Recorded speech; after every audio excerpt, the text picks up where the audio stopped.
Fresh മീനുണ്ട് വാ ഈ കടപ്പുറത്തെ റാണി ഞാൻ. പുഴുത്ത മീനാണിത്, കെട്ട മീനാണിത്, ഈ കടപ്പുറത്തെ കള്ളി നീ.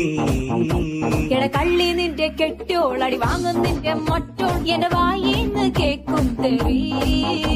ഈ മീനും കോപ്പും ഒന്നും വേണ്ട ചേട്ടാ ചേച്ചി, ഞങ്ങൾ പൗൾട്രി ഫാമിൽ പോയി വാങ്ങും നല്ല ചിക്കൻ. വാടാ മോനെ വാടാ, എട മീനും വാങ്ങിപ്പോടാ. മീനൊന്നും വേണ്ട ചേച്ചി, ഇതെല്ലാം ചീഞ്ഞ മീന, ഞങ്ങൾ ചന്തേന്ന് വാങ്ങിച്ചോളാം. ഇതെല്ലാം പിടയ്ക്കണ മീന, ഇത് നല്ല സൂപ്പർ മീന, ഞാൻ കടലിന്ന് ചൂണ്ടിട്ടതാ. എട മോനെ മീന് വാങ്ങിക്കോടാ. എന്റെ പൊന്ന് ചേച്ചി മീന് വേണ്ട. എടാ ശാന്ത ചേച്ചി സ്പെഷ്യൽ മീന.